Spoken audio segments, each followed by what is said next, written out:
महाराष्ट्र के चंद्रपुर का एक किसान जिसके पास 4 एकड़ जमीन थी और वो परिवार का सहारा। कभी यही जमीन उसके बच्चों के भविष्य की गारंटी हुआ करती थी, लेकिन बारिश, बाजार और व्यवस्था तीनों ने मिलकर उस जमीन को बोझ बना दिया। फसलें बर्बाद होती रही, लागत बढ़ती गई और आमदनी घटती गई। खेती से गुजारा मुश्किल होने लगा तो किसान ने एक नया रास्ता चुना, डेयरी। इसके लिए किसान ने साहूकार से 1 लाख का कर्जा लिया, लेकिन किसान को 1 लाख के कर्जे पर 74 लाख चुकाने पड़े और अपनी किडनी भी बेचनी पड़ी। ये कोई कहानी नहीं, ये एक ऐसी भयानक हकीकत है जिसे सुनकर आप भी हैरत में पड़ जाएंगे। आखिर ये पूरा मामला क्या है, जानते हैं इस वीडियो के जरिए। नमस्कार, मैं दिशा हटवार और आप देखना शुरू कर चुके हैं नवभारत लाइव। महाराष्ट्र के चंद्रपुर जिले से मानवता को शर्मसार करने वाली खबर आई है, जहां कर्ज के बोझ तले दबे एक किसान को साहूकारों का पैसा चुकाने के लिए अपनी किडनी बेचने पर मजबूर होना पड़ा।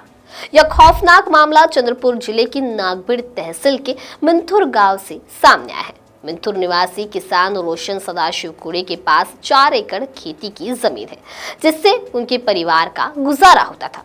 खेती में लगातार हो रहे नुकसान को देखते हुए उन्होंने डेयरी व्यवसाय शुरू करने का मन बनाया। इसके लिए उन्होंने अलग अलग साहूकारों से 1 लाख रुपए उधार लिए।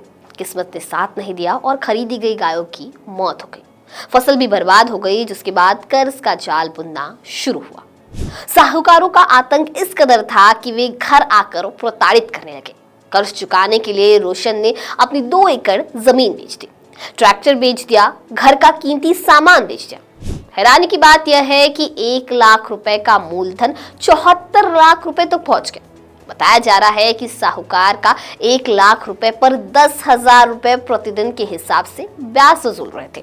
जब सब कुछ बिक गया और कर्ज फिर भी कम नहीं हुआ तो एक साहूकार ने रोशन को किडनी बेचने की सलाह दी। एक एजेंट के जरिए रोशन को पहले कोलकाता ले जाया गया, जहां उनकी मेडिकल जांच हुई। इसके बाद उन्हें कंबोडिया ले जाया गया, जहां सर्जरी के जरिए उनकी किडनी निकाल ली गई। किडनी को 8 लाख रुपए में बेचा गया, लेकिन साहूकारों की भूख इसके बाद भी शांत नहीं हुई। पीड़ित किसान का आरोप है कि उन्होंने पुलिस अधीक्षक के पास शिकायत दर्ज कराई थी, लेकिन प्रशासन की ओर से कोई ठोस कार्रवाई नहीं की गई। रोशन कुड़े का कहना है कि अगर पुलिस समय रहते सही कदम उठाती तो आज उन्हें इस शारीरिक और मानसिक पीड़ा से नहीं गुजरना पड़ता। किडनी बेचने के बावजूद साहूकारों का तगादा बंद नहीं हुआ। कर्ज का पहाड़ अब भी खड़ा है और रोशन के पास अब खोने के लिए कुछ नहीं बचा। हताश होकर किसान ने चेतावनी दी है कि अगर उन्हें न्याय नहीं मिला तो वे अपने पूरे परिवार के साथ मंत्रालय के सामने आत्मदाह कर लेंगे। वहीं इस मामले में चंद्रपुर के पुलिस अधीक्षक सुदर्शन मुमक्का ने बताया कि अवैध साहूकारी को लेकर ठोस सबूत मिलने के बाद मामला दर्ज किया गया है। बैंक लेन देन में आरोपियों के खातों में लगातार पैसे जाने के प्रमाण मिले। किडनी बेचने से जुड़े आरोपों की अलग से जांच की जा रही है। मेडिकल रिपोर्ट और अन्य तथ्यों के आधार पर आगे की कार्रवाई की जाएगी। यह मामला इलाके में चर्चा का विषय बना हुआ है। कर्ज के जाल में फंसे किसान की यह कहानी इंसानियत को झकझोर देने वाली है और अवैध साहूकारों पर सख्त कार्रवाई की मांग उठ रही है।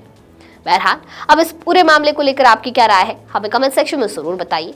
वीडियो पसंद आया होगा तो इसे लाइक और शेयर करना ना भूलें और ऐसी ही तमाम अपडेट से जुड़े रहने के लिए बने रहे नवभारत लाइव के साथ।